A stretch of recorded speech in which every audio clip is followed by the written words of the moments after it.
Bhagavad Gita, capítulo 18. El yoga de la liberación mediante la renuncia. Moksha Sannyasa Yoga.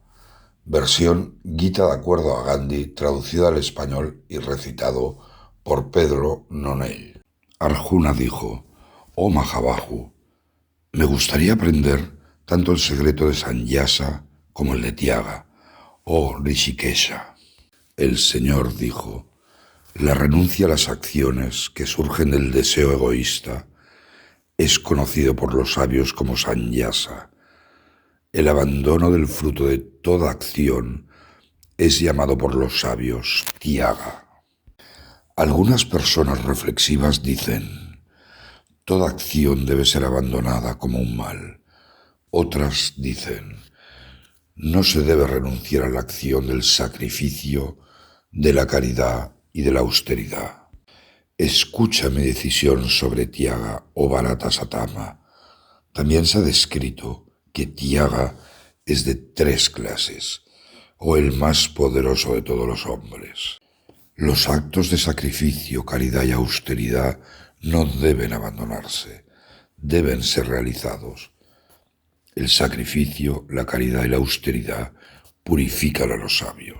Pero incluso estas acciones deben realizarse abandonando el apego y el deseo por las recompensas. Oh Arjuna, esta es mi mejor y más segura convicción. No es correcto renunciar al trabajo asignado a cada uno. Su abandono, surgido del engaño, se declara tamásico. Quien abandona la acción considerándola ingrata y por temor a los problemas corporales, nunca obtendrá el fruto de la renuncia, porque su renuncia es rajásica. Cualquier acción obligatoria realizada, oh Arjuna, simplemente porque debe hacerse, abandonando el apego y también el deseo por la recompensa, esa renuncia se considera como sáttvika. El hombre que renuncia, impregnado de pureza, inteligente y con sus dudas aniquiladas, no odia una obra desagradable, ni se apega a una agradable. Está lleno de sattva. No es posible que un ser encarnado abandone las acciones por completo, pero quien renuncia a la recompensa de las acciones es verdaderamente un renunciante. Para quienes no practican el abandono, éste se acumula. Cuando fallecen, el fruto de sus acciones es de 3 tipos: desagradable, agradable y mixto, pero nunca se acumula para los sannyasin. Aprende de mí, oh Arjuna, las 5 causas mencionadas en la doctrina Sankhya para la realización de todas las acciones.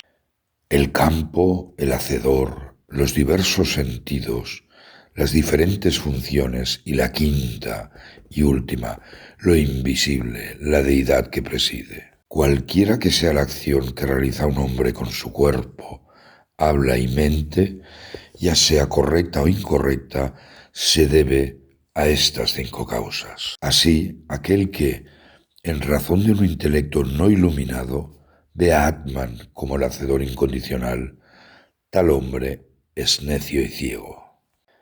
Quien está libre de todo sentido del yo, cuyo motivo no es impuro, aunque mate a esas personas, no mata ni está atado por la acción. El conocimiento, el objeto del conocimiento y el conocedor componen la triple necesidad de actuar. Los sentidos, la acción y el hacedor componen la tripla suma de la acción. El conocimiento, la acción y el hacedor son de 3 clases, según sus diferentes gunas. Escucha estas, tal y como se ha descrito en la ciencia de las gunas. Tienes que saber que el conocimiento por el cual uno ve en todos los seres una entidad inmutable, una unidad en la diversidad, es sátvico. Aquel conocimiento que percibe en todos los seres varias entidades de diversos tipos por separado, tienes que saber que es rajásico. y el conocimiento que, sin razón, se aferra a una sola cosa, como si fuera todo, que pierde la verdadera esencia y es superficial, es tamásico. Aquella acción que, siendo su trabajo asignado, se lleva a cabo sin apego, sin agrado ni aversión y sin un deseo por sus frutos, se llama sáttvika. Aquella acción que es provocada por el deseo por los frutos o por el sentido del yo y que implica mucha disipación de energía, se llama rajásika. Aquella acción que se realiza a ciegas, sin considerar ni la capacidad ni las consecuencias, implicando pérdidas y daños, se llama tamásica. Ese hacedor se llama sátvico cuando ha perdido todo el apego, todo el sentido del yo, que está lleno de firmeza y de entusiasmo y que no le importa ni el éxito ni el fracaso. Este hacedor se llama rajásico cuando es apasionado, insaciable por el fruto de la acción, codicioso, violento, impuro e inspirado por la alegría y la tristeza. Escucha ahora detalladamente, oh Dhananjaya, la triple división del entendimiento y de la voluntad, de acuerdo con sus gunas. Ese entendimiento sátvico o parta, aquel que distingue la acción de la inacción, lo que debe hacerse de lo que no debe hacerse, el miedo de la intrepidez y la esclavitud de la liberación. Ese entendimiento rajásico o parta, aquel que decide erróneamente entre lo correcto y lo incorrecto, entre lo que debe hacerse y lo que no debe hacerse. Ese entendimiento tamásico o parta, aquel que envuelto en la oscuridad piensa que lo incorrecto es lo correcto y confunde todo con su inverso.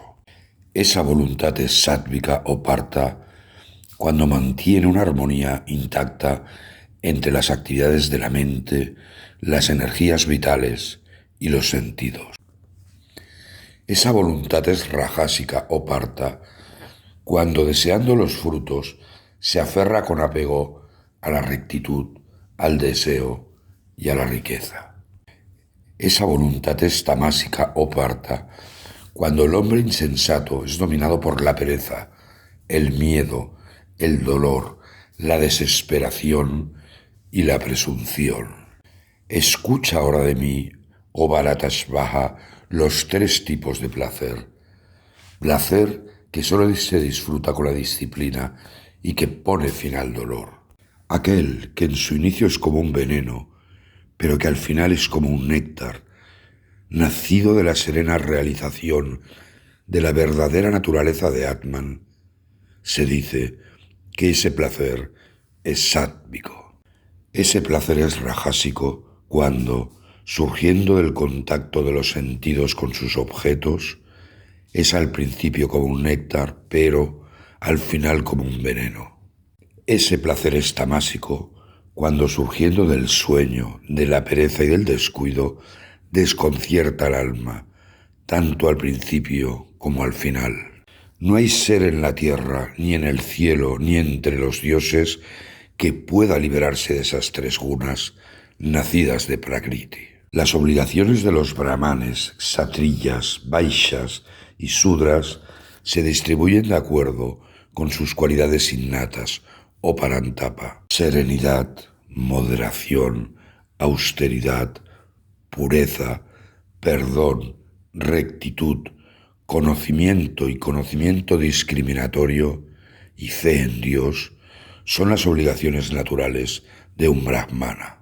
Valor, espíritu, constancia, ingenio, coraje, generosidad y capacidad de gobernar son las obligaciones naturales de un kshatriya. Labrar el suelo, proteger a la vaca y al comercio son las funciones naturales de un vaishya, mientras que el servicio es el deber natural de un shudra. Cada hombre, por la completa dedicación en el desempeño de su deber, alcanza la perfección.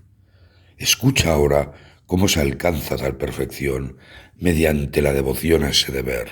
El hombre alcanza la perfección ofreciendo el cumplimiento de su deber a aquel que es el espíritu vital de todos los seres y por quien todo está impregnado. Mejor es cumplir con el propio deber, aunque sea poco atractivo, que con el de otro, que pueda realizarse más fácilmente. Cumpliendo con las obligaciones de acuerdo a la naturaleza de uno, no se comete pecado. Uno no debe abandonar aquel deber para el que nace o cantella, por muy imperfecto que sea, porque toda acción en su inicio está envuelta por la imperfección, como el fuego en el humo. Quien se ha alejado de todas las cosas, que es dueño de sí mismo, que está inerte ante el deseo, mediante la renuncia alcanza la perfección de la liberación de las acciones. Aprende resumidamente ahora de mí, oh Kaunteya, como quien ha obtenido esta perfección alcanza Brahman, la suprema consumación del conocimiento. Dotado de una purificada comprensión, refrenándose con firme voluntad, abandonando el sonido y los otros objetos de los sentidos, dejando de lado gustos y aversiones, viviendo en soledad, sobrio en su comida, restringido en habla, cuerpo y mente, siempre absorto en jnana yoga, en la meditación y concentración, anclado en el desapasionamiento, sin orgullo, violencia, arrogancia, lujuria, ira, posesión, habiendo abandonado todo el sentido de lo mío y en paz consigo mismo, está en condiciones de convertirse en uno con Brahman. Cuando uno es uno con Brahman y está en paz consigo mismo, cuando ni se lamenta ni desea, considerando a todos los seres por igual, logra la devoción suprema hacia mí. Por devoción, sabe verdaderamente de mi grandiosidad, de quién soy yo, y habiéndome conocido en realidad, Él entra en mí. Incluso mientras esté siempre realizando acciones, quien hace de mí su refugio, por mi gracia, gana el paraíso eterno imperecedero, moksha. Dedica con tu mente todas las acciones a mí. Conviérteme a mí en tu objetivo y recurriendo al yoga de la imparcialidad, fija siempre tu pensamiento en mí. Fijando tu pensamiento en mí, por mi gracia, superarás todos los obstáculos. Pero si poseído por el sentido del yo no me escuchas, perecerás. Si obsesionado por el sentido del yo piensas, yo no pelearé, vana es tu obsesión, tu naturaleza te obligará a pelear. Lo que no quieras hacer debido a tu engaño, oh Kaunteya, lo harás, incluso en contra de tu voluntad, encadenado como estás por el deber con el que has nacido. Oh Arjuna, Dios mora en el corazón de cada ser y mediante su ilusorio misterio hace girar a todos, como si formaran parte de una máquina. Busca tu refugio con todo tu corazón solo en Él, oh Arjuna. Por su gracia ganarás el refugio eterno de la paz suprema. Así, yo te he expuesto el más misterioso de todos los conocimientos. Medita totalmente sobre ello y luego actúa como quieras. Escucha de nuevo mi palabra suprema, la más misteriosa de todas. Tú eres muy amado por mí, por eso yo deseo declarar tu bienestar.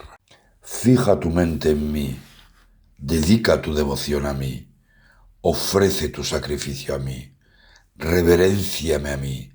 Entonces, ciertamente, vendrás a mí. Solemne es mi promesa para ti, tú eres querido para mí. Abandona todas tus obligaciones y ven hacia mí, el único refugio. Yo te liberaré de todos los pecados, no te aflijas.